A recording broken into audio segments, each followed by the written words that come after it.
Kenapa? La yantiku anil hawa. Nabi Muhammad tidak ngomong dengan hawa nafsunya. In huwa illa wahyun yuha. Baru ada ide reformasi keagamaan yang tumbuh dari Palembang, yang disponsori oleh Bong Siuliong. Bong Siuliong alias Ngabdullah Haryo Damar. Singkat cerita, sampailah India Belanda ini dikuasai dari timur sampai ke barat, dari Merauke sampai ke Sabang pada tahun 1904. Itu namanya tamah terkuasai.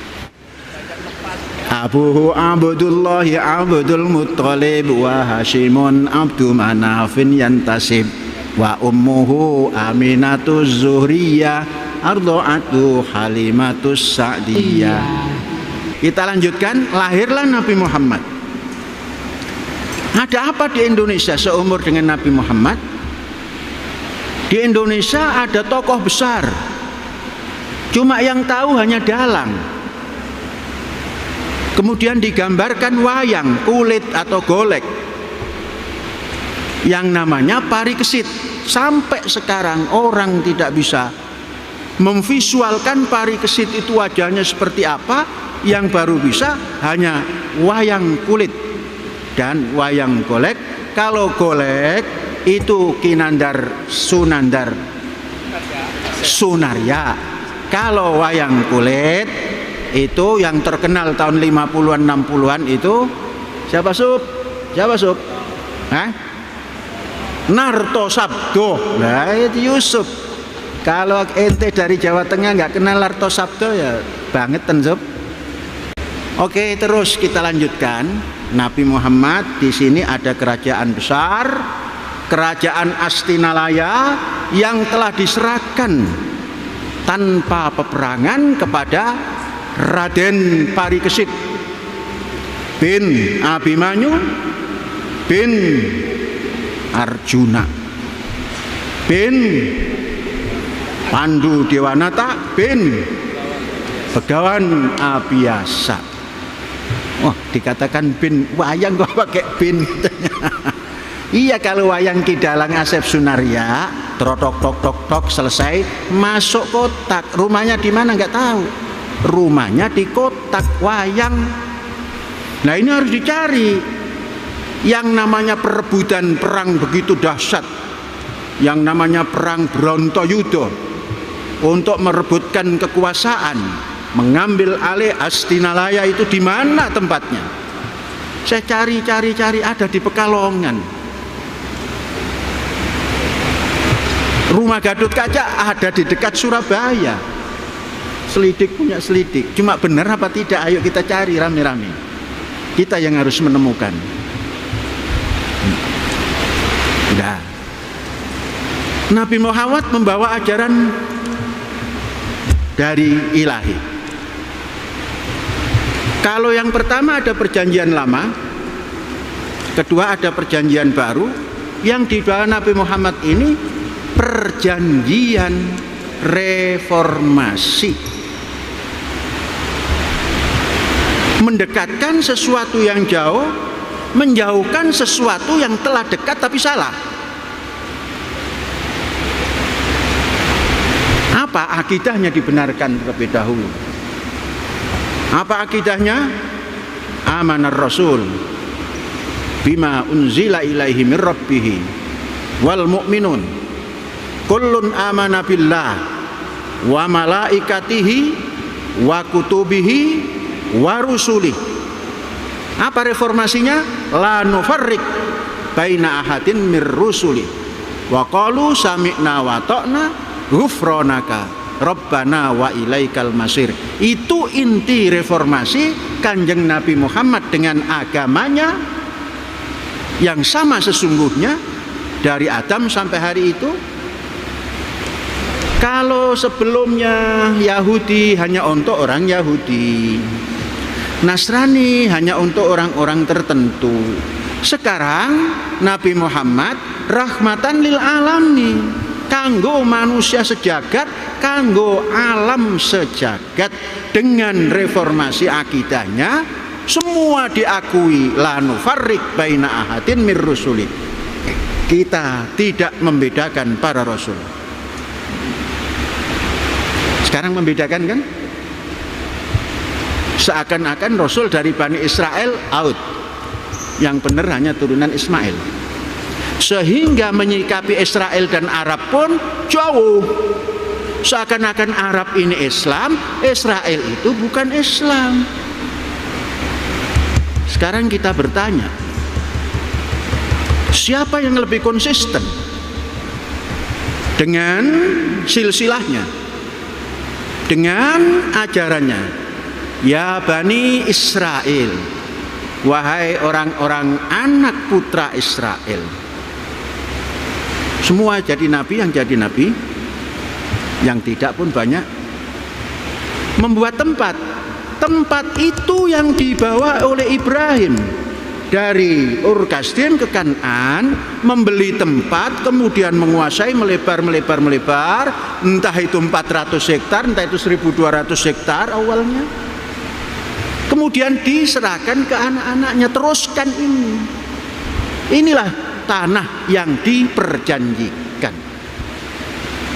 Namanya karena tempat Bani Israel, tempat itu kemudian zaman modern dinamakan negara Israel, negara Yakub, yang penghuninya orang Israel ataupun orang yang setuju dengan negara Israel.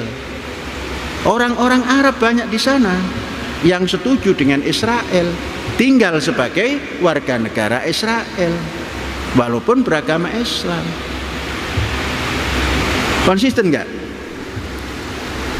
Israel, Yakub punya anak namanya Bani Israel, punya tempat dinamakan tempat Israel,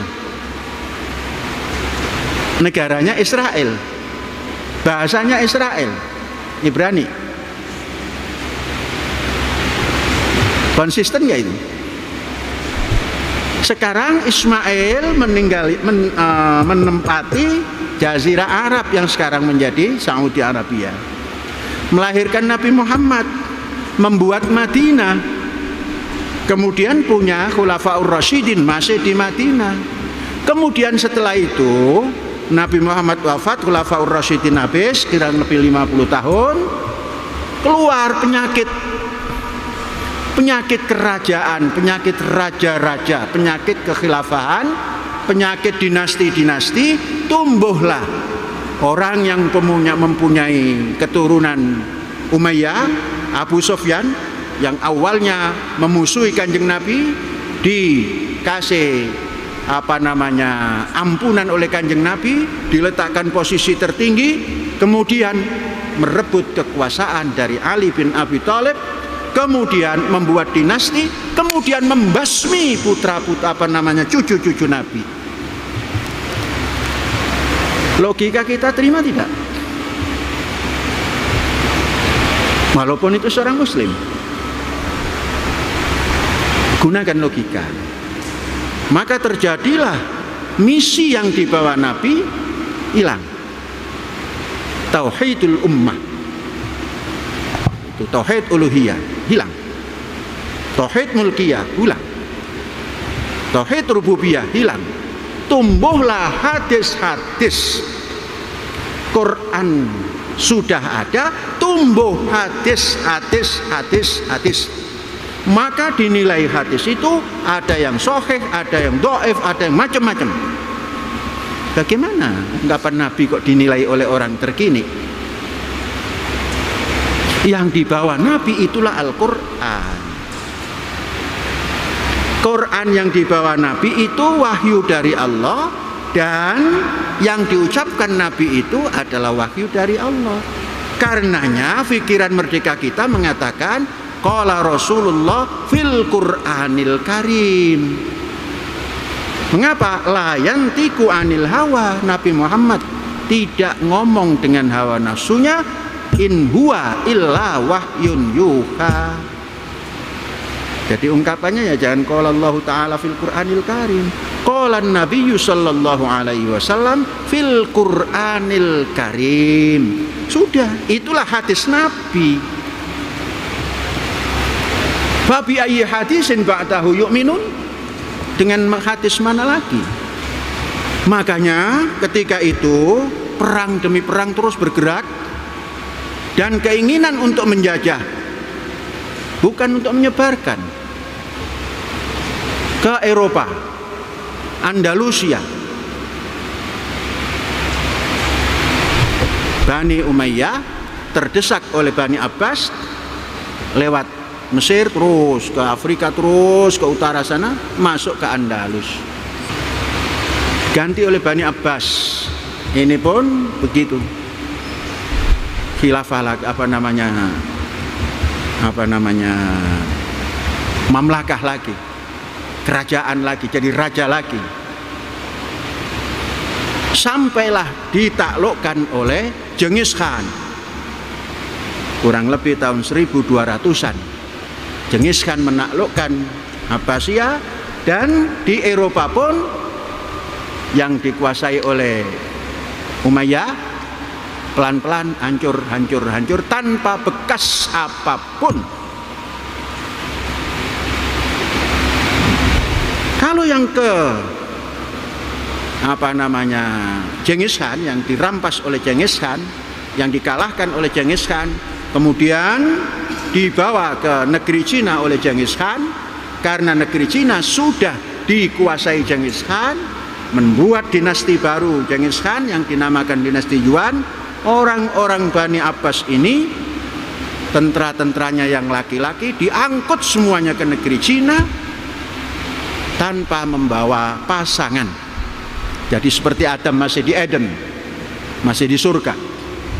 Sampai di negeri Cina sana berkawin-mawin dengan orang setempat. Maka lahirlah kelompok yang dinamakan Arab keturunan Cina atau Cina keturunan Arab, yang bernama Hui. Tetap mempertahankan agamanya sambil membantu Genghis Khan untuk membangun negara baru atau dinasti baru, yaitu negeri Cina.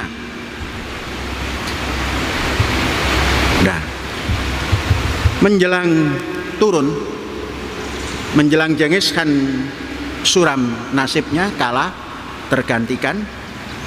100 tahun kemudian digantikan oleh cucunya Kubilai Khan. Kubilai Khan inilah mulai nyebrang, pasukannya mulai nyebrang ke tanah Jawa untuk mempertanyakan janji-janji dari Kediri. Zaman dulu itu janjinya hanya perempuan, mau dikasih wanita cantik dari Kediri, kok nggak datang-datang, perang. Gampang banget kan, urusan nisa perang gitu. Datang, dibantulah oleh Raden Wijaya yang sakit hati kepada kekuasaan Kediri karena istrinya diambil oleh Raja Jayakatwang. Bertempurlah di sana. Sang pasukan dari negeri Cina ini membawa pasukan Hui. Ceritanya Jayakatwang terpukul habis, kemudian pasukan Cina ini membantu mendirikan Mojopahit, berdirilah kerajaan Majapahit. Itu sekitar tahun 1400-an. Kerajaan yang jaya, katanya jaya itu, tapi nggak bisa ditelusuri. Seperti apa potret orangnya juga nggak bisa. 1400 orang Arab turunan Cina itu sudah masuk ke negeri kita. Di sini belum tercatat apa-apa. Oke, kita lanjutkan. Dalam perjalanan waktu 1 abad kemudian, Genghis Khan dan keturunannya kalah. Dinasti Cina asli kembali tampil, maka dinasti Yuan digantikan oleh Cina asli, dinasti Ming. Orang-orang Hui ini nunut urip, numpang urip di zaman Kubilai Khan, di zaman Genghis Khan. Begitu pemerintahan ganti, masih nunut urip di dinasti Ming, asal bisa hidup, tapi terus mengembangkan agamanya, dakwah terus. Maka tatkala bergantian, adalah seorang tokoh hui-hui besar yang namanya Laksamana Cheng Ho, Jenderal Besar Laut Cheng Ho. Cheng Ho ini membawa pasukan lebih dari 150.000 pasukan dengan segala keahliannya, masuk ke Nusantara, ke Pulau Jawa. Banyaknya ke Pulau Jawa. Islamlah Pulau Jawa ini, namun Islamnya Islam tidak Jawa, Islam Cina, bahasa apapun Cina. Maka orang Jawa menjadi tersinisasikan, tercinakan, dan orang Cina terjawakan, kawin-mawin.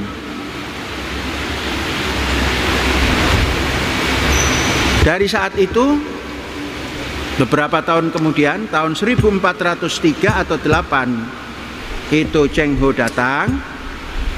Tidak lama, tahun 38 Cheng Ho wafat. Islam sudah tersebar. Menurut sejarawan dari Eropa, Cheng Ho itu penjajah. Kata orang-orang Cina, bukan penjajah, kami sedang menelusuri orang-orang pemberontak dari Cina yang bersarang di pantai-pantai Laut Cina. Ya, apalah alasannya. Kemudian Muslim datang. Artinya Muslim di Pulau Jawa dan Nusantara ini jasa besar daripada China. Artinya dinasti, walaupun dinasti Yuan maupun dinasti Ming, itulah yang menghantarkan ajaran Islam ke Nusantara. Setelah Cheng Ho wafat, baru banyak gejolak. Seperti Golkar ditinggal Pak Harto, bergejolak. Ada yang lari jadi partai apa, jadi ini. Pada ketika itu juga banyak yang kembali ke agama asalnya, tapi lebih banyak yang tetap menjadi Muslim. Baru ada ide reformasi keagamaan yang tumbuh dari Palembang, yang disponsori oleh Bong Siu Liong. Bong Siu Liong alias Ngabdullah Haryo Damar, yang tadinya ada di Majapahit menjadi pimpinan tentara Majapahit yang dapat menaklukkan seluruh daerah Bali dan lain sebagainya, diperintahkan ke Palembang menaklukkan Sumatera dan Lampung. Kemudian diberi izin untuk menikahi istrinya, istri Brawijaya Majapahit. Kemudian ketika itu sedang mengandung putra daripada Raja Majapahit, diizinkan nanti kalau sudah lahir silakan dinikahi. Lahirlah Jimbun dari istri yang diberi oleh Raja Majapahit. Satu lagi lahir Kun Sen. Dua tokoh pemuda dan bapaknya ini datang ke tanah Jawa lagi. Konon ceritanya turun di Pangkalan Bong. Di mana Pangkalan Bong itu? Pangkalan Bong itu di tempat yang sekarang dibangun oleh Pak Syukur, yang dinamakan Ma'had Burhus, pesantren udang. Yang udangnya sebentar lagi kata Pak Syukur mau dipelihara. Kita tunggu. Jadi di sana napak tilas itu. Pak Syukur ternyata ahli napak tilas. Dikuasai Pangkalan Bongcang.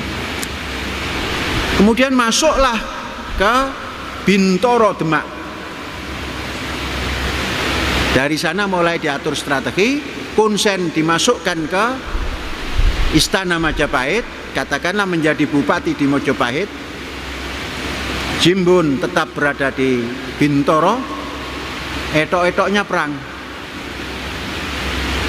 Dari Mojopahit dipimpin oleh Kun Sen, dari Demak Bintoro dipimpin oleh Jimbun. Ya nggak pernah selesai, saudara. Dari perang-perangan gitu. Hanya pasukannya yang nggak ngerti saja yang perang beneran. Kita lanjutkan. Maka terjadi di sana titik akhirnya katakanlah menyerang ke Mojopahit. Prabu Brawijaya terakhir mengatakan berhenti, jangan ada perang. Yang kita hadapi sama-sama darah biru. Nah, itu membuka riwayatnya. Akhirnya pasukannya pergi terus ke Malang, yang kita kenal dengan satu tempat apa kemarin? Singosari. Singosari dikejar lagi sampai Belambangan, kejar terus menyeberang ke Bali, yang satu lari ke Ponorogo. Raden Betoro Katong menyebarkan Islam. Bagus. Setelah itu saudara-saudara, terkenallah ada wali-wali. Wali-wali setelah diadakan perubahan, Islam kita sekarang jangan Islam Hanafi. Ketika itu harus kita rubah Islam Syafi'i. Mungkin sudah ada yang narasumbernya gitu ya. Ibadah kita berbahasa Arab. Kalau dulu mereka berbahasa Cina, sampai adzan berbahasa Cina. Saya pernah nanya pada Mbah Kakung, Pak, kepiye nek njaluk nek ngajak sholat itu? Embo nak, Bapak gak ngerti cara Cina nak. Terus pengen kepiye, Pak? Iku nek ngajak sholat itu lae wa mentu jaupang katanya. Ayo ke sini kita sembahyang katanya. Itu bener, Pak. Ya mbuh ngono wae gitu. Jadi bahasa Cina dirubah menjadi bahasa Jawa. Adzan bahasa Arab, sholat bahasa Arab, khutbah bahasa Arab dan Jawa. Kemudian buku-buku yang tadinya bahasa Cina diterjemahkan bahasa Jawa. Mungkin dari situlah keluar bahasa Kejawen. Nah, kalau gitu Kejawen nggak jelek. Kita banyak yang mengatakan kalau wah ini saya sudah mulai masuk Kejawen. Kenapa? Pakai kliwonan. Dulu kan begitu. Masa kliwonan saja Kejawen? Lah memang harinya orang Jawa itu wage kliwon legi paing pon gitu kan. Nah sekarang kan kita sukanya Jumat Kliwon ya, kliwonan artinya Jumat Kliwon. Supaya tidak tiap hari Jumat. Kalau Jumat Kliwon pasti 35 hari kemudian baru ketemu. Sedeng. Berarti 1 tahun itu pertemuannya 10 kali, tidak 12 kali.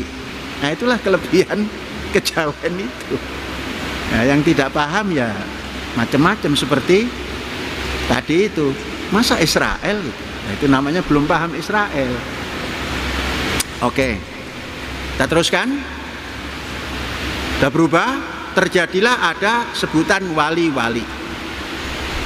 Surabaya ada Raden Rahmat, itu namanya, nama Cinanya kurang apal saya. Kemudian punya mantu namanya Raden Paku alias Sunan Giri. Kemudian punya anak yang namanya Raden Kasim alias Sunan Derajat. Kemudian ada Sunan Bonang yang di Tuban. Kemudian ada Sunan lagi yang ada di Jawa Tengah seperti Sunan Kalijogo, Sunan Muria dan lain-lain. Kemudian setelah Majapahit selesai, diambillah kekuasaan oleh Jimbun yang kemudian menamakan Fattah, Raden Fattah. Jimbun itu ya Fattah. Arti Jimbun itu apa? Fattah. Artinya Raden, penguasa, artinya tokoh. Fatah, yang membuka areal yang dijadikan kekuasaan. Maka terkenallah kekuasaan pemerintahan Islam ketika itu di Demak.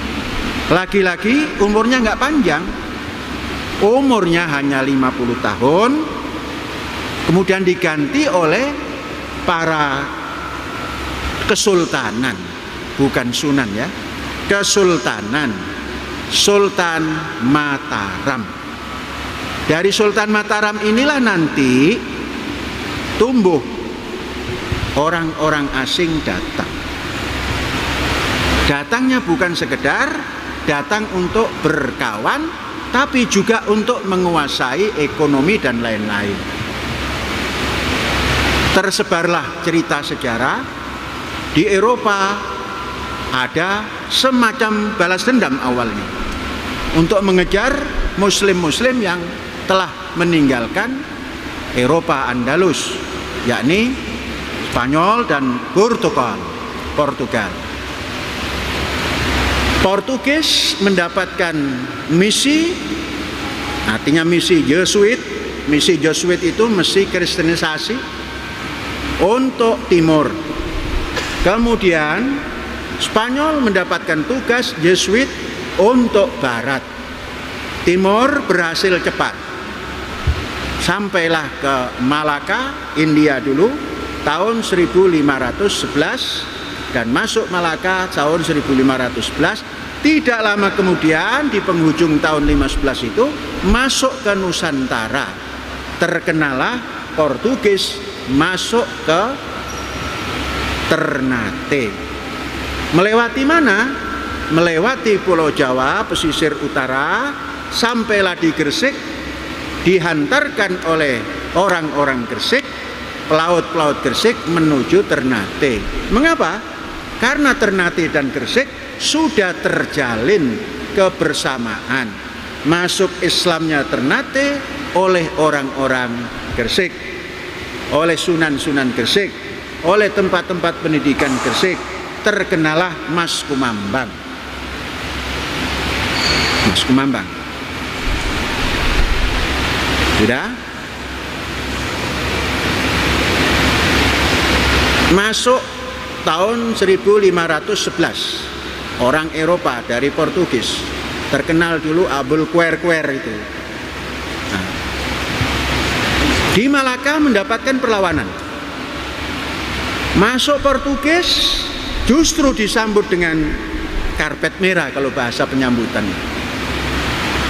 Diberi tempat, diberi kebebasan mengumpulkan apa rempah-rempah dan lain-lain. Tidak mendapat perlawanan, tapi dihormati. Tidak lama kemudian, Christopher Columbus yang punya tugas dari Spanyol, tokoh Spanyol, sampailah kepada Eropa, Amerika, namun bukan daratan Amerika, pesisir Amerika yang dinamakan Karibia. Belum menemukan Amerika yang sesungguhnya. Tidak menemukan apa yang dicari. Mencari rempah nggak ketemu. Terdengarlah berita orang-orang Portugis yang menyeberang, tidak mau bersama Portugis lagi, sampai ke Spanyol. Spanyol menyusuri lagi, ketemu ke sana. Silahkan ke timur lewat, ya dulu belum ada kompas, jalan terus saja karena sudah diyakini bumi bulat menurut Christopher Columbus. Bunga datar lagi. Sampai perjalanan, Christopher Columbus mengirim pasukannya yang namanya Magellan. Magellan menemukan apa yang dinamakan Manila, yang sekarang terkenal dengan Manila. Dari Manila sudah mendengar bahwa ada tempat yang menghasilkan rempah. Mereka datang ke Sultan Banten, minta ditunjukkan, diantarkanlah oleh Sultan Banten ke Tidore, disambut di Tidore. beberapa tahun dari tahun 1511. 60 tahun kemudian, setelah dua pasukan ini, Kristen Katolik dari Portugis dan Spanyol menguasai dua pulau, Tidore dan Ternate dan Tidore, sudah kaya raya menghasilkan hasil, terdengar oleh Belanda, maka Belanda membuat PT Perseroan Terbatas milik negara yang dinamakan VOC, Verenigde Oost-Indische Company, pada tahun 1602, kemudian berlayar masuk ke Maluku pada tahun 1606 kalau tidak salah itu. Membuatlah VOC markas di sana dan ingin menguasai apa yang dimiliki oleh Portugis dan Spanyol. Ternyata armada daripada VOC jauh lebih mumpuni, sehingga dua kekuatan ini terkalahkan.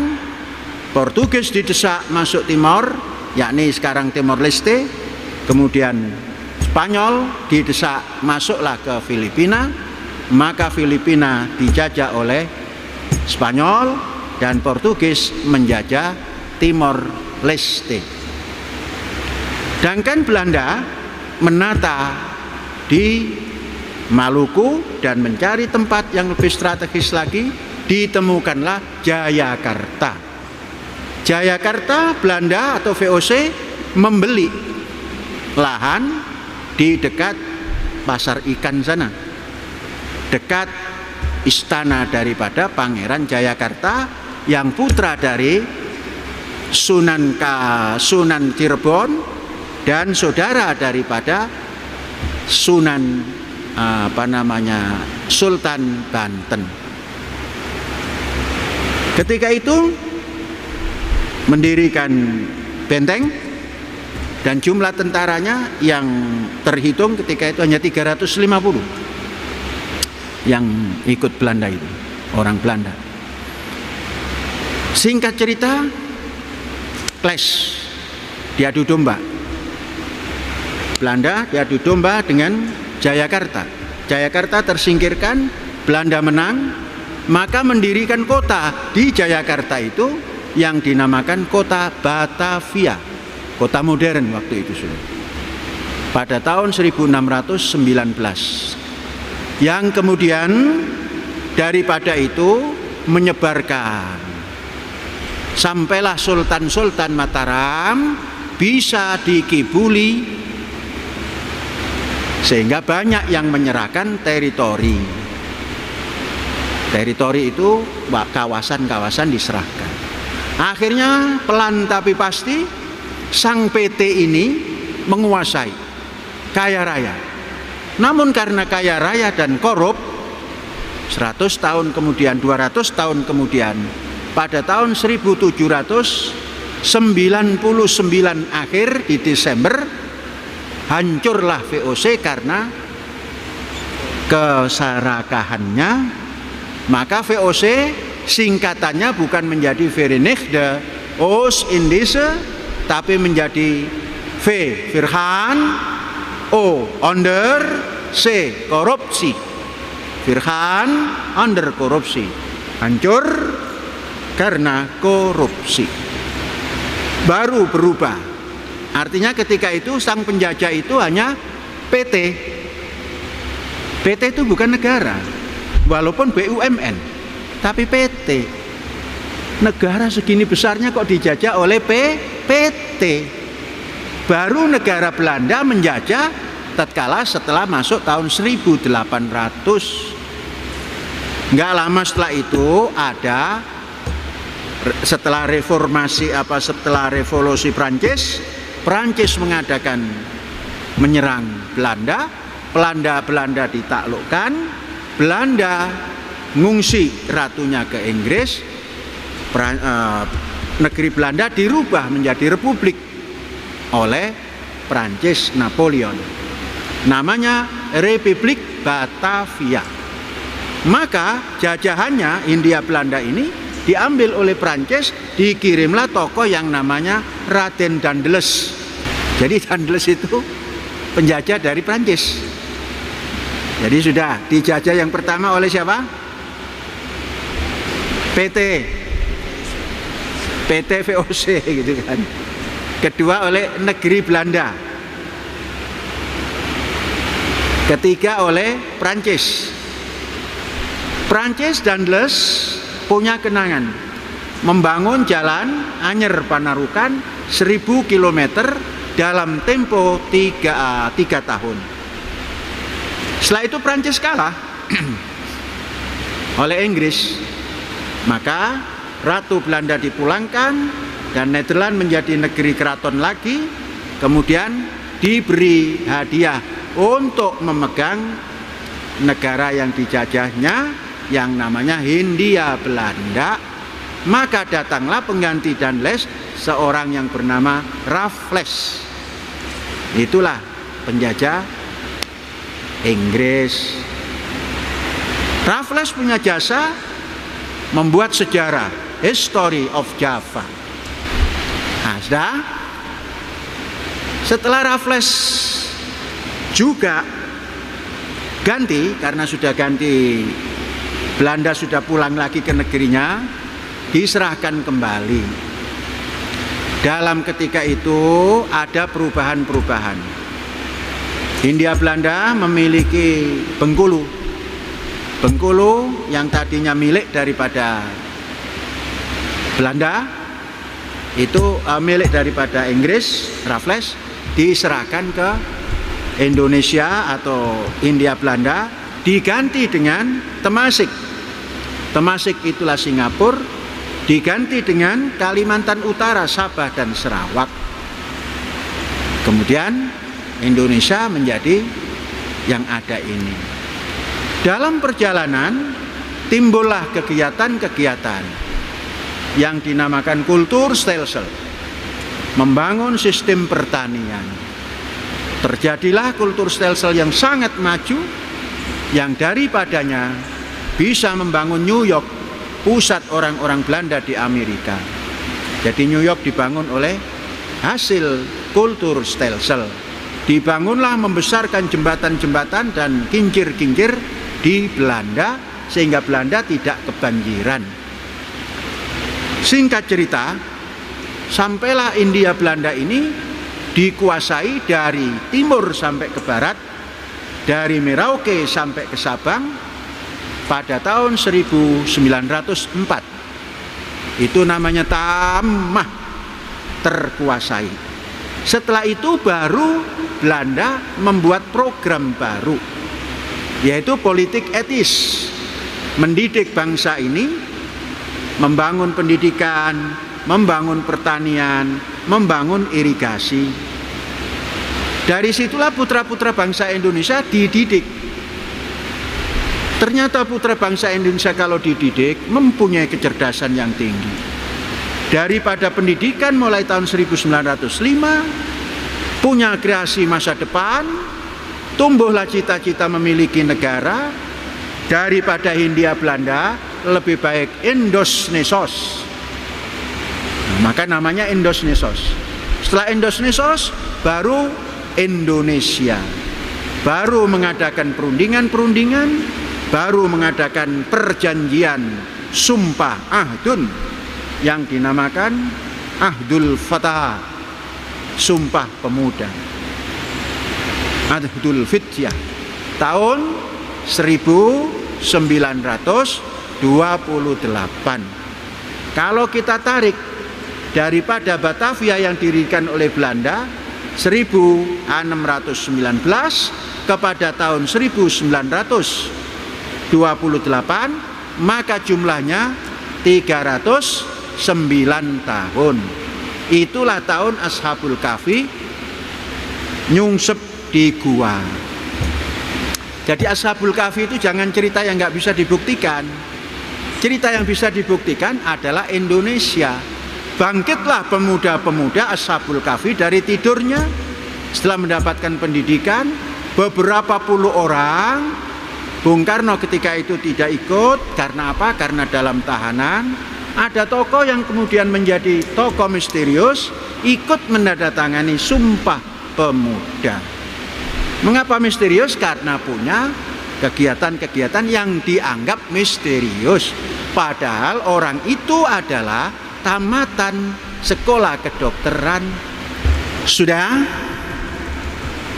punya negara. Itu namanya proklamasi de facto, tapi belum punya de jure.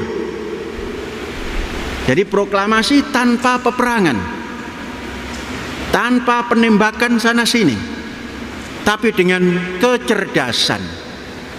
Itulah tatkala Adam memakan buah tadi, itu namanya pohon pengetahuan. Adapun pohon yang lain boleh dimakan, itulah nama pohon kesejahteraan. Nah, dengan pohon pengetahuan bisa membaca. Oh, ini penjajah harus diusir. Ngusirnya pakai apa? Pakai otak. Satu nusa, satu bangsa, satu bahasa, Indonesia. Lagunya diciptakan, Indonesia tanah airku, Indonesia tanah yang mulia, Indonesia tanah pusaka, dan seterusnya. Yang bangsanya sendiri hari ini tidak banyak yang paham cita-cita Indonesia yang 3 stansa itu. Untung masih ada yang memegang fardu kifayah. Ada di satu tempat, Ashabul Kahfi barangkali, dalam perjalanan terus dihimpun,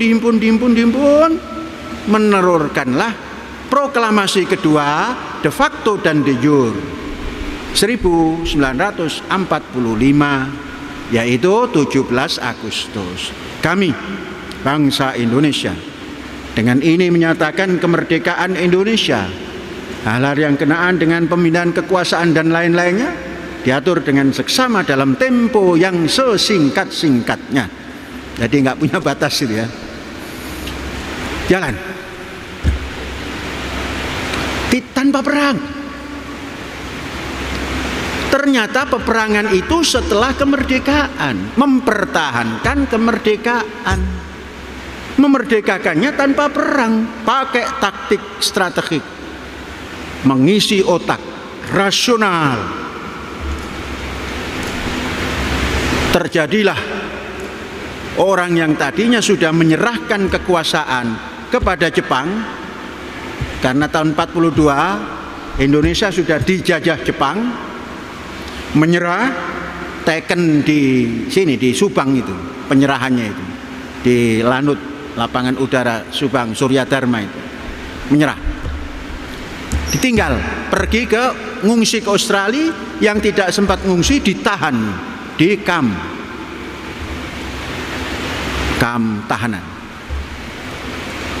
Beberapa tahun setelah itu Jepang dikalahkan oleh sekutu. Agustus tekuk lutut, 17 Agustus pemuda-pemuda yang sudah terdidik ini memproklamirkan kemerdekaan. Kemudian Belanda ingin balik lagi. Sudah diproklamirkan kok ingin balik lagi. Dihantarlah oleh Inggris sebagai penghantar, sekutu yang menang perang, dan Australia yang ditempati. Kata Inggris, kami mau menertibkan untuk merampas pasukan Jepang yang sudah menyerah. Ternyata lain omong, lain praktek. Menjelang November, September, Oktober, 10 November kan? Menjelang November, Oktober itu turun di Jakarta, Batavia, kemudian disusul di Semarang, turun di Surabaya.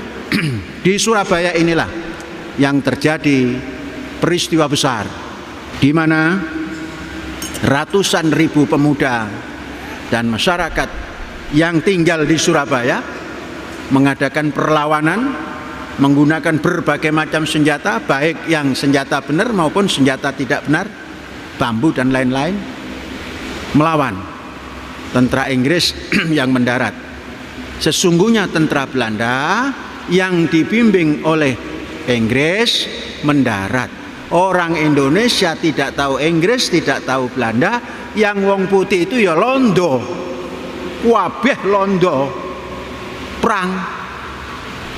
Gak gelem aku menyerah. Sekali merdeka, tetap merdeka, merdeka atau mati.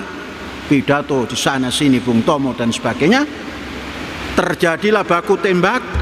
Jenderal yang namanya Mayor Jenderal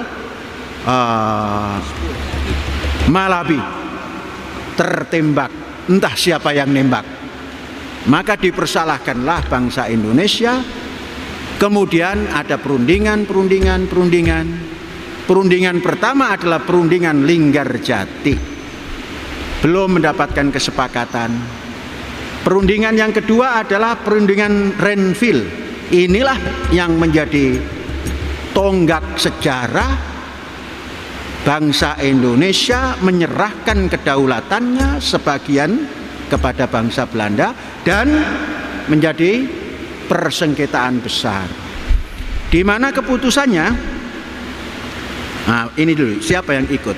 Yang ikut di dalam perjanjian itu ada namanya Komisi 3 Negara. Panitianya namanya Komisi 3 Negara. Indonesia menunjuk Australia wakilnya jadi komisi. Belanda menunjuk Belgika.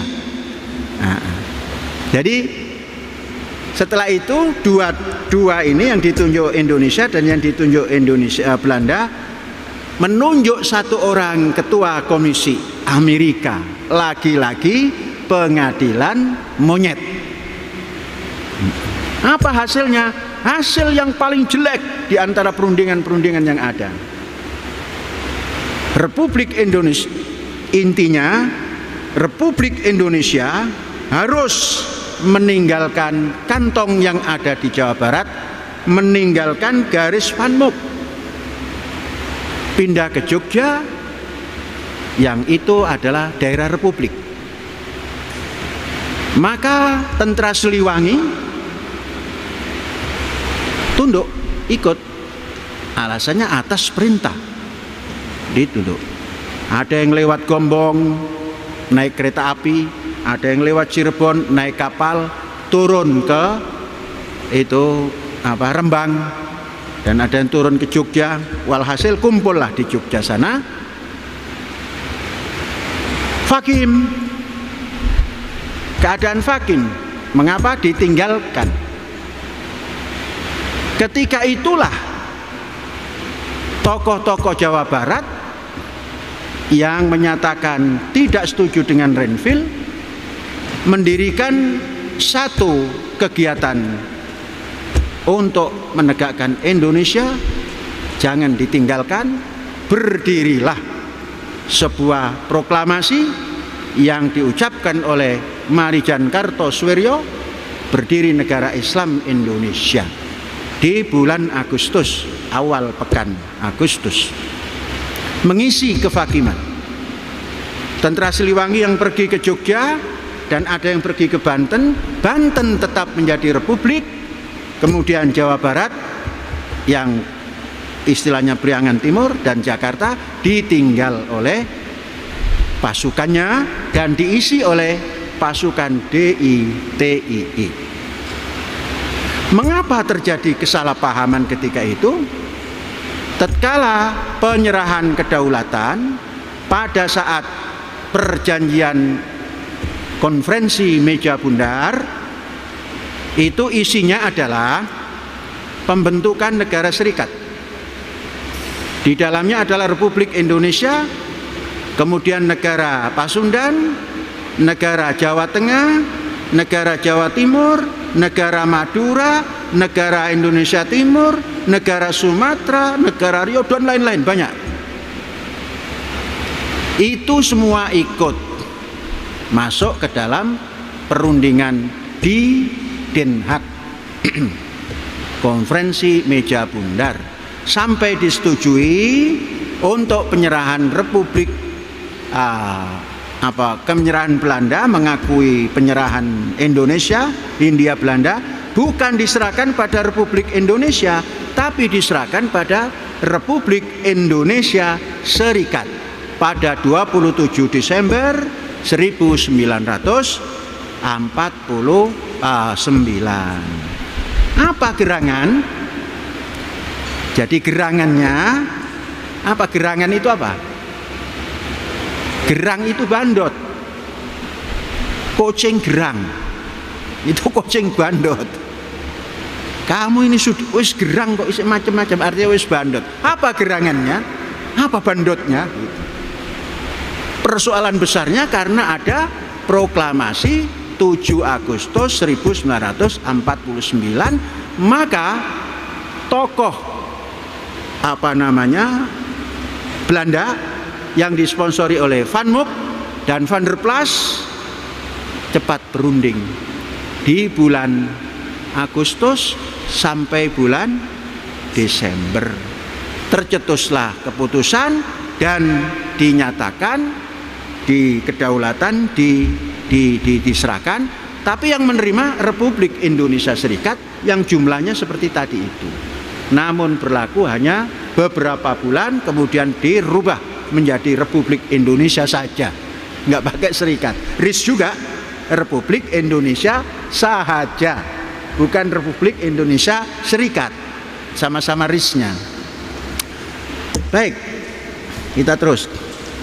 Terjadilah perjalanan sejarah, kemudian tokoh yang mendirikan negara Islam tadi berjalan sampai tahun 62, Agustus 62 atau September 62, turun gunung menyampaikan pesan semua kembali ke Ibu Pertiwi. Jadi masyarakatnya ketika itu disuruh kembali ke Ibu Pertiwi. Siapa yang disuruh? Masyarakatnya. Nyanya itu siapa? Wallahu a'lam, saudara-saudara. Kembali. Ibu Pertiwi ketika itu pimpinannya Bung Karno. Bung Karno merubah keadaan dari kata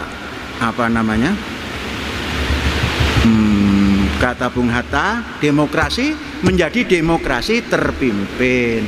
Di situ kembali pergolakan lagi. Masumi dibubarkan, Partai Masumi. Kemudian kembali pada Undang-Undang Dasar 45. Kemudian pada kekuasaannya kembali lagi serangan PKI. PKI berontak lagi. Berontak pertama tahun 26, Alimin. Masih zaman Belanda, kita tidak akui berontak karena Belanda. Berontak kedua mendirikan negara Soviet Republik Indonesia di Madiun.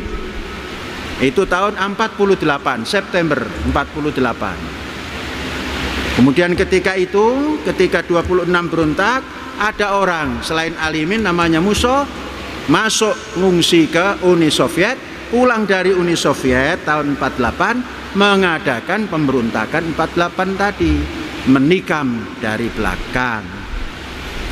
Mengapa? Karena yang kompromi Renville itu adalah Amir Syarifuddin. Amir Syarifuddin itu sosialis yang pro PKI. Jadi namanya menusuk dari belakang. Tidak lama kemudian berjalan G30S, berarti yang ketiga, pemberontakan PKI yang ketiga. Terjadilah Orde Baru. Orde Baru, pembangunan, hancur lagi, terjadilah Orde Reformasi. Menjelang akhir tahun 1900 atau abad ke-20, tokoh-tokoh yang ingin merubah nasibnya, merubah dirinya, bergabung dalam satu kegiatan untuk mendirikan satu tempat, untuk merubah cara berpikir dan untuk merubah sikap. Cara berpikir melalui pendidikan, cara bersikap melalui akhlak yang disimbolkan dengan toleransi dan perdamaian. Kemudian menamakan diri menjadi Ma'had Az-Zaitun. Saudara-saudara, ini silaturahim ahdu corona, masa corona. Jangan pernah kecil hati menghadapi wabah, tapi jangan semua sombong. Berjalan siri kasairis suhu, berjalanlah seperti jalannya awan. La ta'nai wa la tata'ajjali, jangan lamban-lamban dan jangan cepat-cepat. Biasa. Alhamdulillahirabbil alamin. Merdeka.